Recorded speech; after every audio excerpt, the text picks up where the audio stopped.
To adults, 10 years might not seem like a long time. It can feel like it goes by in the blink of an eye. But in that time, my daughter, who was once in elementary school, has grown up and is now old enough to be an adult with a job. My husband Paul left us on his own and has been living with his parents for 10 years now, neglecting his responsibilities as a father. My mother-in-law, who allowed this, is no different.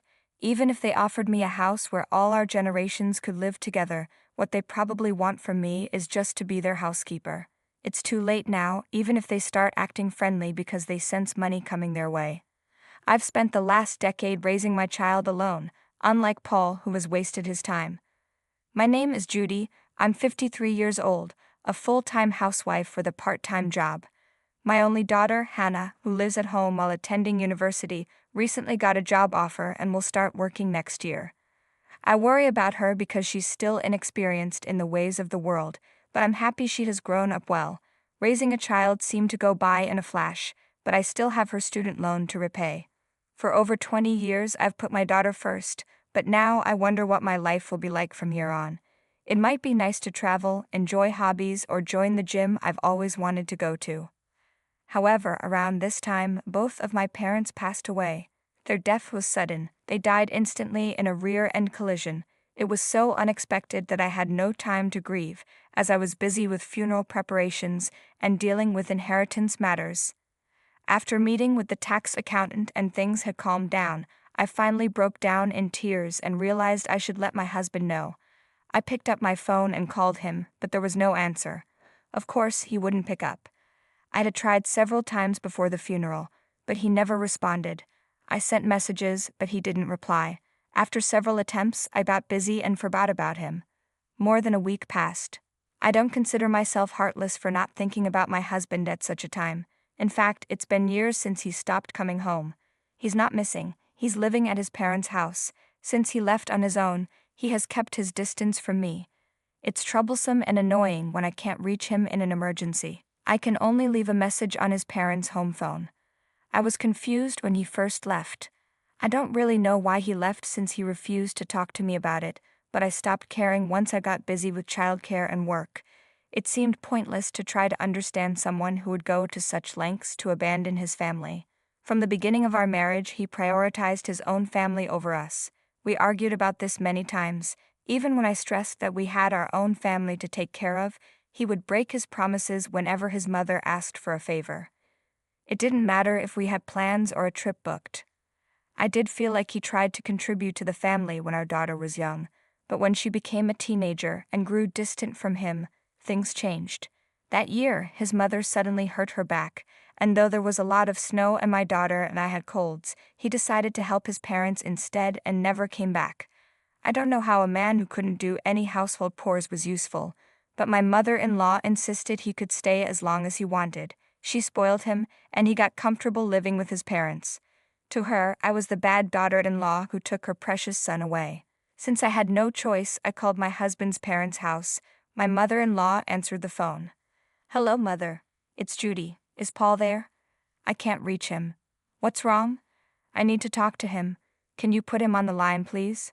What do you need to talk to him about? I'll let him know." This was the usual conversation, which is why I haven't spoken directly to my husband in years. Actually, my parents have passed away. What? Considering the situation, we had a small funeral with only close family and friends.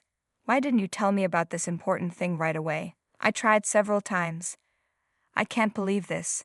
How could you lack such common sense? I had no idea what she was talking about. What did she mean by common sense? It's outrageous. Why would you wait to tell me until after the funeral is over? That's why By the way, what will you do with your parents' house? We're gathering as a family this weekend to sort things out.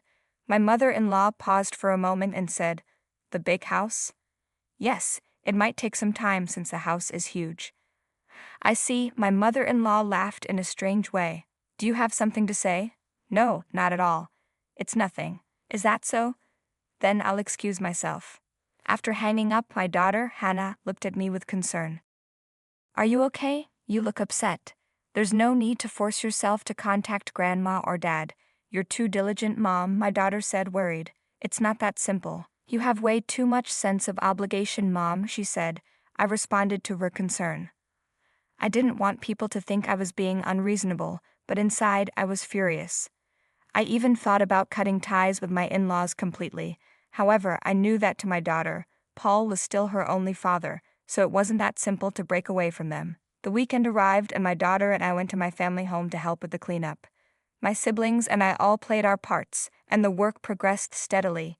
Clearing out a house that no one had lived in was harder than I imagined, so we decided to leave the larger furniture and appliances for a professional service to handle.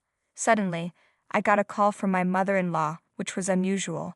She cheerfully asked, "Judy, how's the cleanup going? Is everything all right?" It was like she had good news. Then she added, "Actually, I'm busy with something urgent right now and won't be able to make it today, sorry for that." I wasn't expecting her to come help anyway. We've barely seen each other since my husband left, so why would she say something like that? I didn't think she even knew where my family home was. I said, "It's okay, please don't worry about it." "Don't be shy, we're family, so it's natural to help each other out," she continued. Normally, my mother-in-law is self-centered, but she seemed to be showing some understanding this time. I decided to genuinely accept her offer. "By the way, when you said you're tidying up the house, you mean sorting through belongings, right?" "Yes, there are so many things and it's quite a hassle," I replied. "Right, it must be difficult to be surrounded by so many things." "Yes, especially with dresses and artworks. It's really challenging when there are items we don't know what to do with." "I see, that sounds wonderful." Suddenly, I felt a chill as I realized my mother-in-law's true intentions. I was foolish to think she was genuinely concerned. How could she have been worried about not being able to help? "Is that all you wanted to discuss?" I asked. "Actually, I was curious about how much your parents left behind." "What?" I was shocked. "Well, it's my turn next after all. I just wanted to know, merely for reference." "That varies from one family to another." "Well, yes, but it wouldn't hurt to tell me a little, would it?" I couldn't hold back my irritation. In the 10 years we hadn't seen each other, my mother-in-law seemed to have grown more greedy. My parents had clearly stated in their will that the inheritance would be divided equally among us siblings. Needless to say, my mother-in-law had no right to interfere. "Let's make this clear. The inheritance will be divided into 3, so it has nothing to do with you, Mother. I'm busy right now, so I'll excuse myself." With that, I ended the call. Her attitude was extremely rude. My parents had just passed away, and instead of offering condolences, she only asked about the inheritance. My daughter, who had been tidying up another room, came over. "Was that Grandma on the phone?" "Yes, it was." "What happened?" "Nothing for you to worry about," I replied with a forced smile, but my daughter looked slightly displeased. "I'm an adult now, you know. Stop treating me like a child." I hadn't meant to treat her that way, but her assertive response surprised me. Indeed, she was now old enough to be treated as a full-fledged adult. I felt a mix of happiness and an indescribable sense of loneliness. "Mom, I know what's going on." "What do you mean?" "If my guess is right, I want you to make one promise." "A promise? What kind?" That's when I made a special promise with my daughter. A week passed and the house cleanup was nearly finished. I was thinking of returning to work when the doorbell rang. Thinking it was the delivery guy, I opened the door to an unpleasant surprise. I should have checked first. If I had known who it was, I wouldn't have opened the door. Standing there was my mother-in-law, and next to her, a loose, unshapely figure with thinning hair fluttering in the breeze. It was a middle-aged man wearing a stretched-out sweatshirt, looking filthy, my spouse Paul. I couldn't believe it when I saw who was at the door. I tried to close it, saying they had the wrong address, but my mother-in-law quickly said, "Don't joke around, Judy." It was shocking to see them here without any notice. My mother-in-law, who always stayed close to her son, seemed unusually cheerful. She walked confidently into the house. "Wait, Mother." I called out, but my husband followed her inside. Even though it was technically his home too, it felt strange after a 10-year absence. He was practically a stranger to me now, and I certainly didn't want to welcome him in, especially looking so unkempt. "I have a surprise for you, Judy. I thought you'd be pleased," my mother-in-law said cheerfully. My husband sat down next to her. "Oh, I'd like some coffee, please. Paul, how about you?" "I'll have tea. Judy, please bring us some." I couldn't believe their audacity. How could my husband, who left without a word and lived with his parents for 10 years, Now demand tea as if nothing had happened. I wanted to scream, but I kept my composure and asked, "What's the occasion? What's wrong, Judy? Make it quick." My mother-in-law replied. "If you have no business here, please leave," I said calmly. "What a rude daughter-in-law," she muttered, but I felt no obligation to be polite to someone who showed up after 10 years, following their own whims. Just then, my daughter Hannah came downstairs. "It's been so long, Grandma." Her eyes widened in surprise. Even my husband seemed shocked by her reaction. "Hannah, you've grown so much." Who are you?" she asked, not recognizing the man next to her grandmother. "It's me, Dad," my husband said. "Wait, Dad?" Hannah was understandably confused. She hadn't seen him since she was in elementary school. "Sit down here," her father instructed, pointing to the seat next to him. "No, absolutely not," Hannah replied, stepping back. "I have a unique condition that makes me ill if I don't stand. Don't worry about it." I felt sorry for my daughter, suddenly facing this awkward situation. "Take a look at this," my mother-in-law said, pulling out architectural plans from an envelope. The plans showed a luxurious home with enough rooms for 4 families, a rooftop garden, and even a catalog for luxury cars. "How do you like it?" she asked. "What is this?" I asked, confused. "It's our new home, isn't it wonderful?" My mother-in-law said, expecting my agreement. She added, "You can choose the kitchen and utilities, Judy, since you'll be the one using them." "Using them? What do you mean?" I asked. "I recently realized we should live together as a family. Since we just happened to come into some money, don't you agree it's the perfect time?" she explained. "I don't know the specifics, but how does this involve me?" I questioned. "We're family, aren't we?" "I believe family possessions should be shared," she replied. It became clear to me that my mother-in-law was out of control.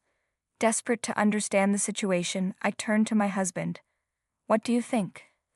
But they just exchanged looks and nodded silently. Then my mother-in-law whispered something to him, like they were having a secret meeting.